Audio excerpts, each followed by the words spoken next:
Hello students, मैं जितेंद्र सिंह आज आपको कक्षा 8वीं पहली इकाई का पाठ 9 जिसका नाम है अनमोल बाड़ी, जिसकी कवि का नाम है संत कबीर और भक्त सूरदास जी। तो पढ़ाएंगे बच्चों। संत कबीर का जन्म जो है लगभग 1398 ईस्वी में उत्तर प्रदेश में हुआ और इनकी जो मृत्यु है लगभग 1518 ईस्वी उत्तर प्रदेश में हुई। भक्तिकालीन निर्गुण काव्यधारा के संत कवि कबीर मानवता एवं समता के प्रबल समर्थक है। तो बच्चों, ये जो कबीरदास जी हैं ये भक्तिकालीन निर्गुण काव्यधारा के, निर्गुण मतलब इनका मानना था कि ईश्वर जो है निर्गुण है, इनका कोई रूप नहीं है, तो निर्गुण उपासक थे। और ये जो है मानवता और समता, मानवता इनका मानना था सबसे बड़ा धर्म है मानव धर्म, और समता माने समानता, कोई बड़ा नहीं कोई छोटा नहीं, ऊंच नीच नहीं है, सब एक बराबर हैं। इस पर इन्होंने ऐसे विचारों पर इन्होंने ध्यान दिया और इनका मेन उद्देश्य जो है कविता को लिखने का बस यही भाव है कि जो भी अपने ये दोहे लिखे हैं उसमें यही इनका मतलब है कि सभी मानव एक हैं और सभी समान हैं। प्रमुख इनकी कृतियां जो है साखी, शबद, रामायणी, इन तीनों का संग्रह जिस बीजक नामक ग्रंथ में किया है। और दूसरे कवि भक्त सूरदास जी हैं। सूरदास का जन्म लगभग 1478 ईस्वी आगरा उत्तर प्रदेश में हुआ और इनकी मृत्यु 1563 ईस्वी में से लेकर के 1591 ईस्वी के बीच हुई। मतलब इनका जन्म तो मालूम है लेकिन मृत्यु कब हुई ऐसा फिक्स नहीं है, इसलिए ऐसा अंदाज लगाया गया है कि इसके बीच में हुआ होगा। सूरदास जी वात्सल्य रस के सम्राट माने जाते हैं। वात्सल्य माने बचपन, तो सूरदास जी बच्चों ये बचपन की बारे में इन्होंने लिखा है और इनको सम्राट कहते हैं। सम्राट कहने का मतलब बाल्यावस्था का बहुत अच्छे ढंग से इन्होंने वर्णन किया है। और ये आपका नाम कृष्ण भक्ति धारा को प्रवाहित करने वाले कवियों में सर्वोपरि है। कृष्ण के जितने भी भक्त हैं उसमें सबसे ऊपर इनका नाम आता है, सबसे पहले इनका नाम लिया जाता है, क्योंकि कृष्ण भक्त के उपासक थे और कृष्ण की बाल्यावस्था का बहुत ही अच्छा इन्होंने वर्णन किया है कविता के माध्यम से। सूर सागर, सूर शरावली, साहित्य लहरी, नल दमयंती आदि इनकी प्रमुख रचनाएं हैं। जो पद्य आपको दिया है बच्चों, यहाँ संत कबीरदास ने अपने दोहों से मनुष्य को सद्गुणों को अपनाकर आगे बढ़ने को कहा है। तो कबीरदास जी अपने दोहे के माध्यम से ये बताने का प्रयास किया है कि मनुष्य को सद्गुण अपनाना चाहिए, अच्छे गुण अपना करके जीवन में आगे बढ़ना चाहिए।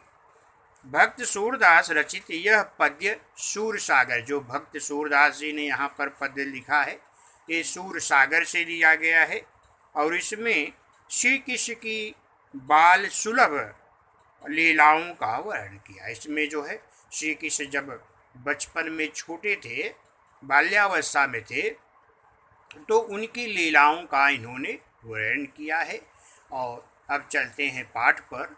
जो अनमोल बाड़ी है, अनमोल बाड़ी का मतलब होता है हमारी जो बाड़ी है वो अनमोल होती है, उसकी कोई कीमत नहीं होती है। और इसलिए ऐसा इस दोहे और एक पद्य के माध्यम से ये दो कवियों जो है, दो कवि, एक संत कबीरदास और दूसरा भक्त सूरदास जी ने बड़े अच्छे ढंग से बताने का प्रयास किया है बच्चों।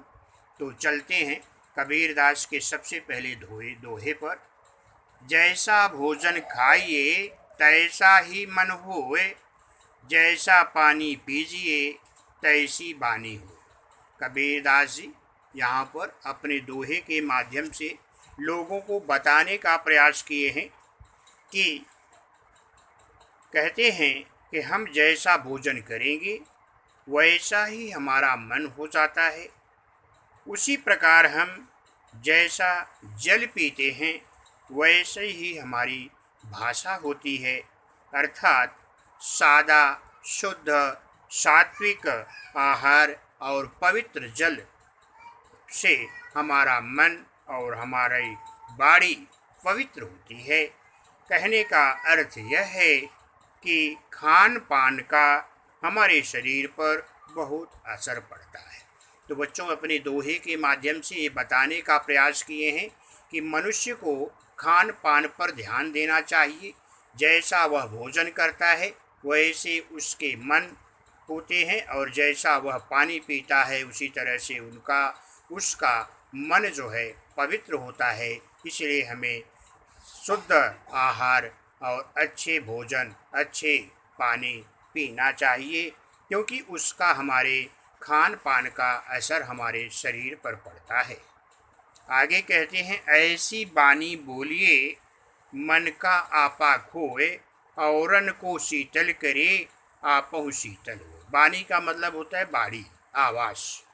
आगे कहते हैं कि हमें मान और अहंकार का त्याग करके, कहते हैं कि हमें अपने अहंकार को त्याग देना चाहिए मनुष्य को, और उसको त्याग करके दूसरों से ऐसी मधुर आवाज़ बोलनी चाहिए, मधुर आवाज़ और विनम्र वाणी में बोलना चाहिए, जिससे सुनने वाले को प्रसन्नता मिले और अपने आप को स्वयं को अच्छी लगे। तो बच्चों ये बता रहे हैं कि मनुष्य को अपनी वाणी जो है में मधुरता लानी चाहिए, किसी के सामने ऐसी आवाज़ निकालनी चाहिए, ऐसी वाणी बोलनी चाहिए कि सामने वाले को भी अच्छा लगे और अपने को भी अच्छा लगे। औरों को शीतल करे आपहु शीतल हो। और ऐसी वाणी से, ऐसी मीठी बोली से दूसरों को भी सुख पहुँचता है और स्वयं को भी आनंद मिलता है। इसलिए हमें ऐसी बोली बोलनी चाहिए कि दूसरों के दिल जीत ले। हमारी आवाज़ में इतनी मिठास होनी चाहिए कि वह दूसरे के दिल को जीत ले, अर्थात दूसरे को अच्छी लगे, और जब दूसरे को अच्छी लगेगी तो अपने आप को भी अच्छी लगेगी। आगे कहते हैं, बुरा जो देखन मैं चला, बुरा न मिलिया कोई, जो दिल खोजा आपना मुझसा बुरा न हो। अगले दोहे में कहते हैं कि मैं पूरा जीवन, मनुष्य का स्वभाव है वह दूसरे की बुराई को ढूंढता है बच्चों, और कबीरदास कहते हैं कि दूसरे की बुराई को देखना छोड़ देना चाहिए। मनुष्य को खुद अपनी बुराई को देखना चाहिए। अगर अपनी बुराई को देखेगा तो उसे पता चलेगा कि सबसे बुरा तो मैं ही हूँ, मेरे जैसा कोई बुरा नहीं है। इसलिए अगर हम ऐसा देखेंगे तो हमारा जो है विकास होगा, हमें अच्छे जो है हमारे अंदर गुण आएंगे, और दूसरे की बुराई को त्याग करके खुद को अपनी बुराई पर ध्यान देना चाहिए, अर्थात दूसरों में बुराइयां ढूंढते रहते हम हैं मनुष्य। अगर हम अपने अंदर झांक करके देखेंगे, अपने आप को देखेंगे, तो पता चलेगा कि सबसे बुरा इंसान मैं हूँ। तो यहाँ पर दोहों के माध्यम से कबीरदास जी मनुष्य को बता रहे हैं कि मनुष्य में ये गुण होना चाहिए जो बहुत ही महत्वपूर्ण है और जो मनुष्य को निरंतर आगे बढ़ाता है। इसलिए ये कबीरदास जी ये बहुत ही अच्छे ढंग से ये बताने का प्रयास किए। अभी अगला जो कविता है जो कि सूरदास जी लिखे हैं, भक्त सूरदास, जो कृष्ण के बहुत बड़े भक्त हैं बच्चों। तो यहाँ पर कृष्ण भगवान जब बाल्यावस्था में हैं, बहुत बचपन में हैं, तो बहुत सारी चीज़ें माँ जो है बच्चों को झूठी बातें इधर उधर बता करके उसको दूध पिला देती है, उसको कुछ खिला पिला देती है।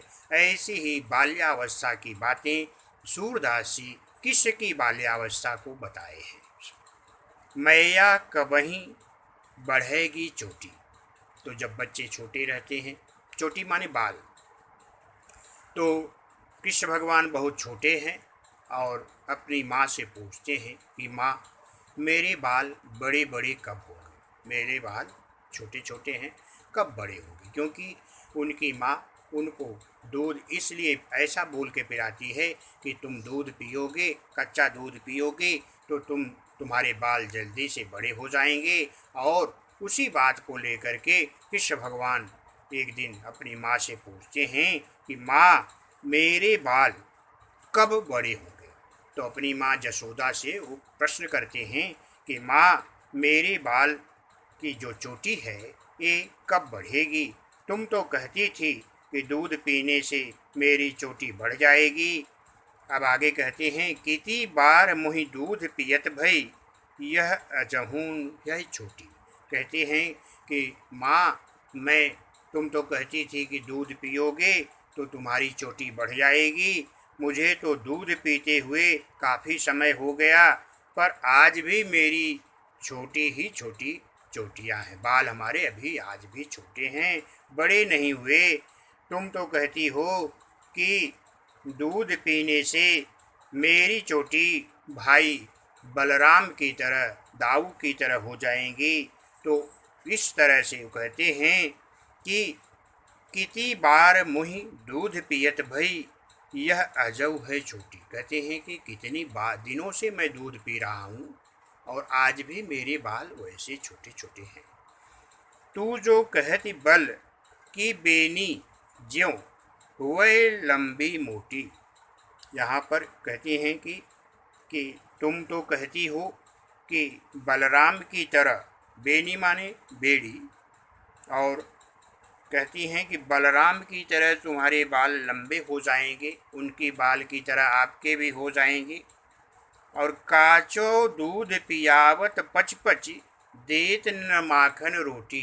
कहती हैं कि तुम बार बार रोज रोज हमें कच्चा दूध पिलाती हो और यह कह कर के पिलाती हो कि दूध कच्चा पियोगे तो तुम्हारे बाल जो है बलराम की तरह लंबे लंबे हो जाएंगे। लेकिन मैं तो बहुत दिनों से दूध पी रहा हूँ और आज भी हमारे बाल वैसे के वैसे हैं, बड़े नहीं हुए हैं। और यह कह कर के मुझे बार बार दूध पिलाती हो और हमें जो मक्खन रोटी पसंद है वो मक्खन रोटी नहीं देती हो, तो हमारे बाल कब बड़े होंगे। सूर्य श्याम चिरजीव वी दो भैया हरि हलधर की चोटी। अभी सूरदास जी कहते हैं कि बलराम की तरह हलधर और कृष्ण भगवान दोनों जो है, कहते हैं कि दोनों तुम कि चिरंजीव रहो। चिरंजीव माने लंबी उम्र, आपकी उम्र लंबी हो दोनों। और यह आपको हलधर माने कृष्ण भगवान के भाई बलराम, दाऊ को हलधर कहते हैं। कृष्ण भगवान और हलधर बलराम को, दोनों को भाइयों को चिरंजीव हो, ऐसा कृष्ण भगवान और बलराम को सूरदास जी कहते हैं कि आप दोनों की लंबी उम्र हो। ऐसा कह करके ये जो है बाल्यावस्था का वर्णन इन्होंने किया है।